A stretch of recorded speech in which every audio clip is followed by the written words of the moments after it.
से लूट लिया। ईस्ट इंडिया कंपनी उस जमाने में जो व्यापार करती थी, उस व्यापार से हर साल 70 करोड़ रुपए वो लूट के लेके जाते थे। उस जमाने का 1 रुपया अभी 300 रुपए के बराबर है।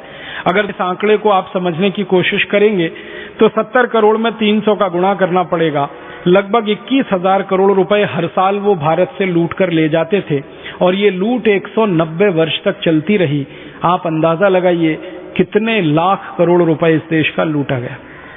फिर वही मैं बात कहना चाहता हूं कि हमसे एक ही गलती हुई थी कि हमने अंग्रेजी वस्तुओं का उपयोग किया और अंग्रेजी सामान का इस देश में व्यापार इतना बढ़ा कि हम गुलामी में फंस गए और ये देश कंगाल देश हो गया।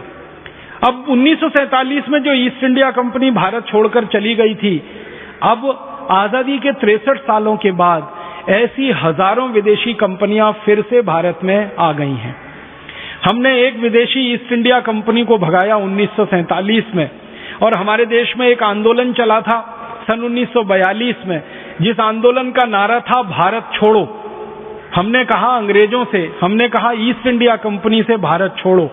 अभी हमारे देश में बहुत दुख की बात है, अफसोस की बात है कि जो सरकारें चल रही हैं इस समय, हमारी केंद्र की सरकार है जो दिल्ली में, हमारे राज्यों की सरकारें हैं, ये राज्यों की राज्य सरकारें और दिल्ली की केंद्र सरकार ये उल्टे रास्ते पर चल पड़ी है।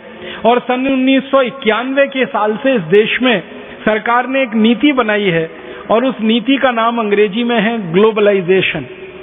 उसी नीति को अंग्रेजी में कहते हैं लिबरलाइजेशन, उसी नीति को अंग्रेजी में कहते हैं प्राइवेटाइजेशन। ग्लोबलाइजेशन माने वैश्वीकरण, लिबरलाइजेशन माने उदारीकरण, प्राइवेटाइजेशन माने निजीकरण।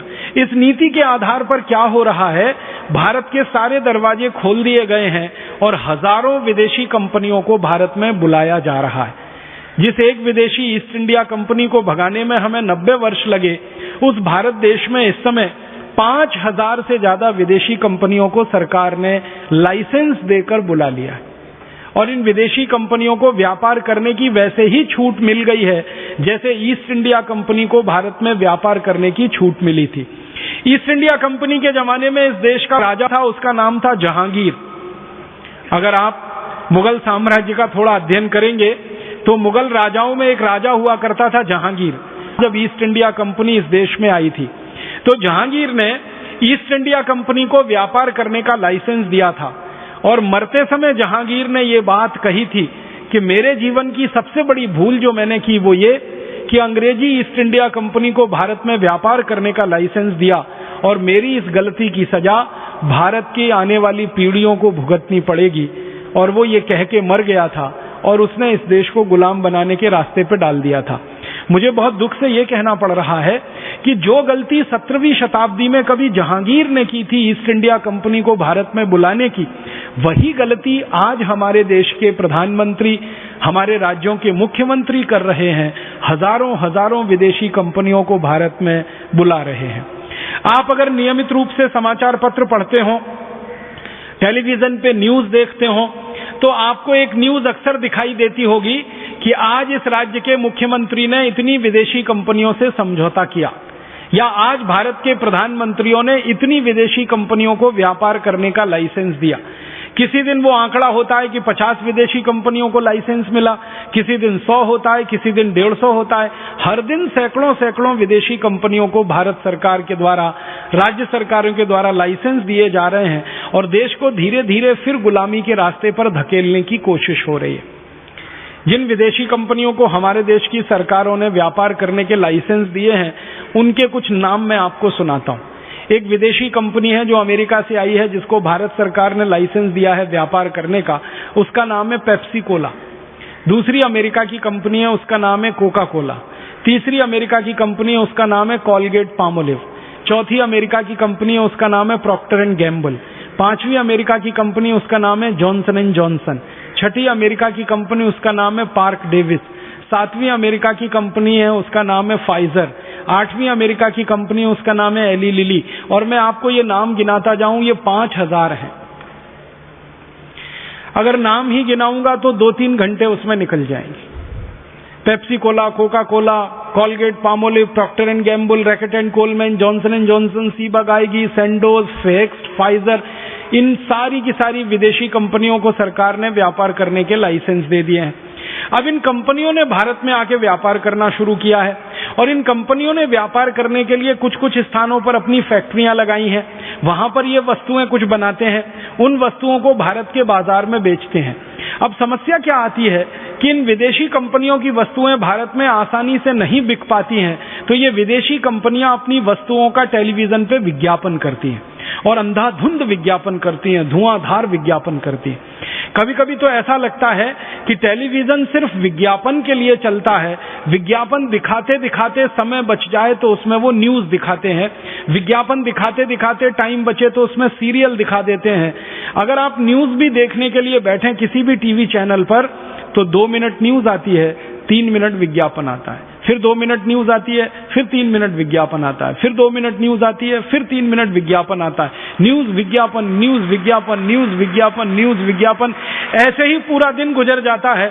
थोड़ी देर के बाद होता क्या है कि न्यूज भूल जाती है, विज्ञापन याद हो जाता है। आप बोलेंगे क्यों होता है ऐसा?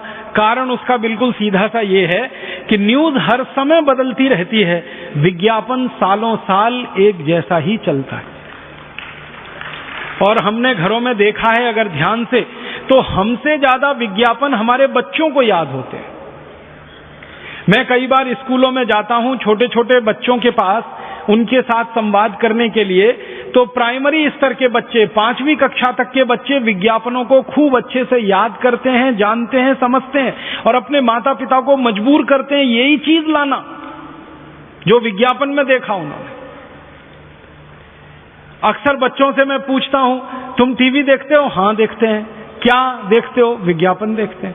मैंने कई बार देखा है छोटे छोटे बच्चे जो मुंह से बोल नहीं सकते, इतने छोटे हैं, विज्ञापन जब टीवी पे आता तो एकदम रैप्ट अटेंशन में उसको सुनते हैं और देखते हैं। अब बचपन से जो बच्चे बोलना नहीं सीखे, उसके पहले विज्ञापन सुन रहे हैं, देख रहे हैं, सुन रहे हैं, देख रहे हैं, तो याद हो गया तो फिर वही वस्तु वो खरीद कर लाते हैं और दुर्भाग्य से वो वस्तु विदेशी कंपनी की होती है, तो हमारे देश का पैसा हम किसी विदेशी कंपनी को दे आते हैं। जो गलती हमारे पूर्वजों ने की थी कि अपने देश का पैसा ईस्ट इंडिया कंपनी को दिया था, वही गलती कमोबेश हम कर रहे हैं। हमारे घर का पैसा हम विदेशी कंपनियों को दे रहे हैं। कैसे देते हैं ये पैसा? एक दो उदाहरण से समझाता हूं। आजकल टीवी में एक बहुत जबरदस्त विज्ञापन आता है। एक सिनेमा का एक्टर है आमिर खान, वो बहुत विज्ञापन करता है। ठंडा मतलब कोका कोला। हर बच्चा इस विज्ञापन को जानता है, उसको याद है। ये ठंडा मतलब कोका कोला बार बार लगातार जब बोला जाता है तो किसी के मन में आ ही जाता है, चलो कोका कोला पी के तो देखो, आमिर खान कह रहा है। फिर थोड़ी देर के बाद वही विज्ञापन आता है और उसी पेप्सी कोला के लिए कोई सचिन तेंदुलकर कहने लगता है। फिर वही विज्ञापन आता है और राहुल द्रविड़ कहने लगता है। फिर वही विज्ञापन आता है, कोई और सिनेमा का एक्टर संजय दत्त, आमिर खान, शाहरुख खान कहने लगता है।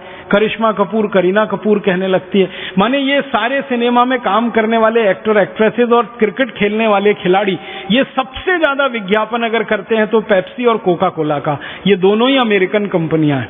अब भारत के जो बच्चे या नौजवान या बुजुर्ग क्रिकेट के दीवाने हैं, वो राहुल द्रविड़ और तेंदुलकर को देखकर पेप्सी और कोका कोला पीते हैं, और जो सिनेमा के दीवाने हैं वो आमिर खान, शाहरुख खान और करिश्मा कपूर और ऐश्वर्या रॉय को देखकर पेप्सी कोक पीते हैं। माने बचता कोई नहीं है, या तो क्रिकेट के दीवाने हैं लोग या सिनेमा के दीवाने हैं।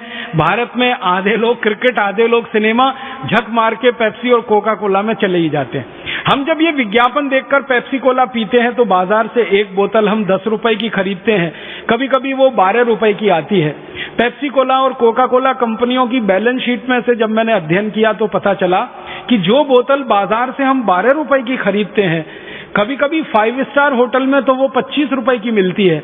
अगर आप हवाई जहाज से यात्रा करते हो तो वही बोतल हवाई जहाज में 30-35 रुपए की, 40 रुपए की मिलती है।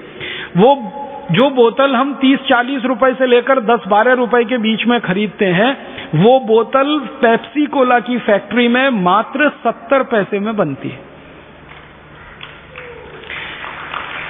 70 पैसे में बनती है। अब आप जरा हिसाब जोड़िए, 70 पैसे की बोतल अगर आपने 12 रुपए में खरीदी तो विदेशी कंपनी को 11 रुपए 30 पैसे मुनाफा आपने दे दिया।